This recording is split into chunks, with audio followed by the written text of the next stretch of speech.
Bonne journée. Si vous vous demandez s'il vaut la peine d'acheter une Mercedes-Benz GL de deuxième génération et quels problèmes vous pourriez rencontrer lors de son fonctionnement, alors vous êtes au bon endroit. Ainsi, le gros problème avec presque tous les GL à vendre est le kilométrage tordu. Les propriétaires eux-mêmes, les revendeurs et les salons semi-officiels en sont coupables. Heureusement, les vendeurs malhonnêtes ne peuvent pas ajuster le kilométrage de toutes les unités de contrôle. Ainsi, avec un diagnostic approprié avant l'achat, il est possible de révéler le fait d'une tromperie. Il est peu probable que vous puissiez le faire lors de l'inspection de la voiture. La Mercedes-Benz GL séduit par sa peinture solide et son métal de haute qualité en dessous. Ainsi, rechercher des poches de corrosion si la voiture n'a pas été accidentée est tout simplement inutile. Même les pièces chromées du crossover allemand ont toujours l'air neuves après 3 à 4 ans de fonctionnement. L'intérieur du GL vieillit également très lentement. Les matériaux de finition ne sembleront légèrement usés qu'après que le kilométrage dépasse 200 000 à 250 000 km. Les seules plaintes concernent les craquements au niveau des portes arrière et des garnitures du coffre. Les joints de porte du GL peuvent également grincer. Étonnamment, dans les ML plus jeunes, il y a encore moins de grillons avec l'âge. Apparemment, ce qui compte, ici, ce sont les grandes dimensions du GL et la présence d'une troisième rangée de sièges. L'électronique est le point faible du jeune ML et du produit phare Mercedes-Benz GL. Dans les modèles plus anciens, le moteur de chauffage coûteux commence à émettre un bruit désagréable et les cerveaux des registres peuvent réagir de temps en temps. Habituellement, une unité microclimatique qui vit sa propre vie peut simplement être reflashée. Si cela ne résout pas le problème, vous devrez alors changer le bloc lui-même. Ce remplacement, comme tout autre modèle GL, ne sera pas bon marché.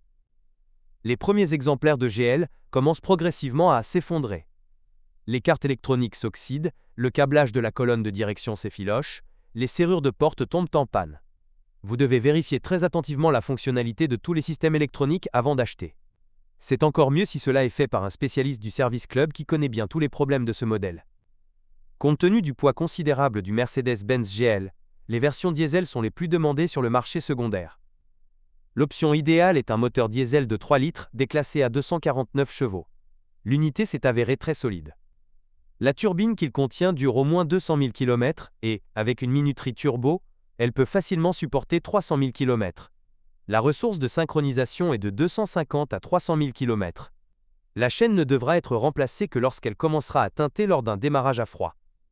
Cependant, la grande fiabilité d'un moteur diesel de 3 litres ne signifie pas que vous n'aurez pas du tout besoin de vous rendre dans un centre de service. Lorsque le filtre à particules est bouché, le collecteur d'échappement commence à surchauffer. En raison d'une surchauffe, ce dernier se délamine de l'intérieur, après quoi les particules qui s'en échappent tombent directement sur les aubes de la turbine. La durée de vie de la turbine n'est pas prolongée par le système de ventilation du carter. En raison de canaux obstrués, trop d'huile peut pénétrer à l'intérieur du turbo. Un autre inconvénient typique d'un moteur diesel Mercedes est la fuite d'huile à travers le joint de l'échangeur thermique. À un moment donné, la société allemande a déclaré que ce problème avait été résolu en 2010 lorsque le premier GL était encore en production, mais les militaires affirment qu'après 5 à 6 ans de fonctionnement, le saut du nouveau modèle commence à morveux. Sinon, problème typique de diesel. Par exemple, le remplacement des injecteurs, qui pour le modèle GL ne sont pas du tout bon marché. Et comme la pratique montre que les 6 injecteurs doivent être changés en même temps, les coûts de cet événement sont impressionnants. Le budget familial perdra sensiblement du poids même après le remplacement de la pompe d'injection de carburant. Ce dernier n'aime pas les faibles niveaux de gazole dans le réservoir et le carburant de mauvaise qualité.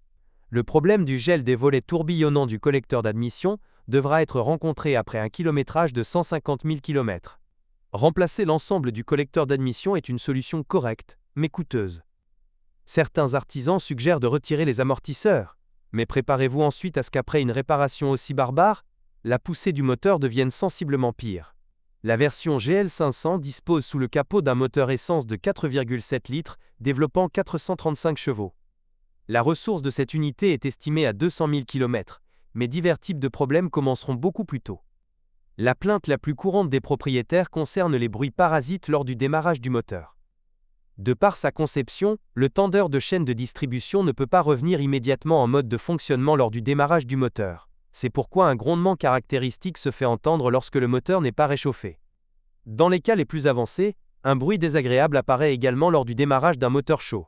La chaîne elle-même, en fonctionnement normal, peut supporter jusqu'à 200 000 km. Les embrayages d'arbre à cames peuvent également émettre des bruits forts.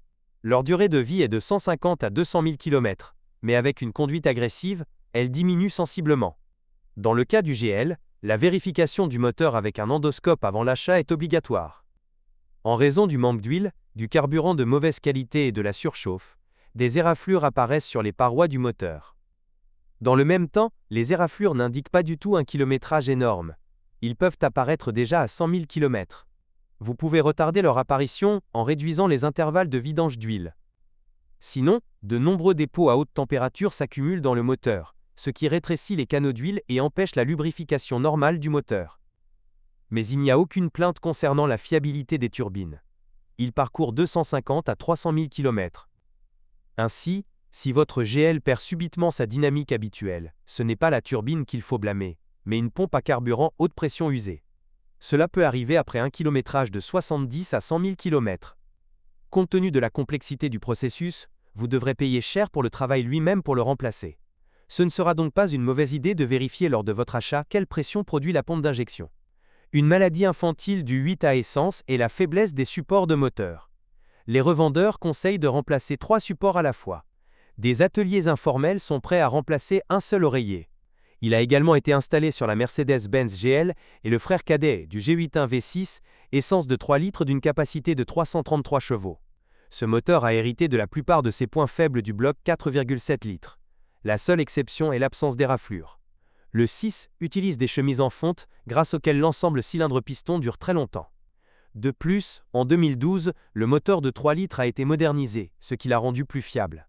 Le seul problème non résolu était celui de l'embrayage d'arbre à cames et du tendeur de chaîne.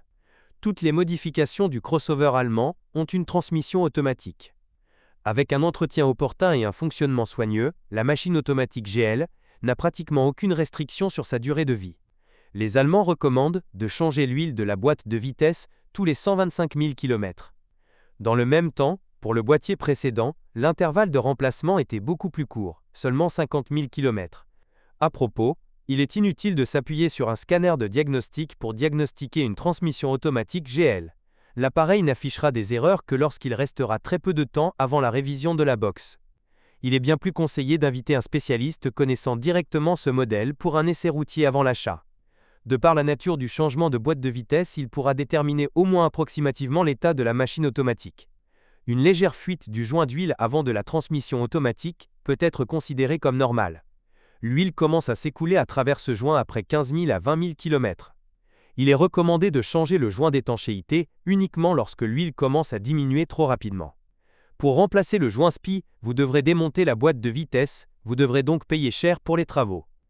La boîte de transfert du GL dure 200 000 km, mais même avec la moitié du kilométrage, elle devra être surveillée pour détecter les fuites. Il faudra par la même occasion vérifier l'état des roulements et de la chaîne. Une chaîne tendue se fera remarquer par un bruit de grincement sous charge et les roulements feront un bruit lors de l'accélération. Le roulement extérieur de l'arbre de transmission peut également vous rappeler le bourdonnement de l'avion. Il est recommandé d'effectuer une vidange d'huile prolongée dans la transmission après un kilométrage de 100 à 150 000 km. Le fluide de travail doit être remplacé à la fois dans la boîte de transfert et dans les boîtes de vitesse. La Mercedes-Benz GL était équipée uniquement d'une suspension pneumatique hermétique. Il ne faut pas avoir peur des pistolets pneumatiques. Néanmoins, une révision globale du châssis devra être réalisée tous les 3 à 4 ans. Les réparations majeures nécessitent le remplacement du bloc de vanne, l'installation d'un nouveau compresseur et la mise à jour des vérins pneumatiques. Les gens de Mercedes conseillent de changer les cylindres avec la béquille, mais en pratique ils peuvent être changés séparément les uns des autres. Les prix des pièces de suspension ne peuvent pas être qualifiés de bas, même si vous le souhaitez. Un tiers de ce montant devra être payé pour les travaux.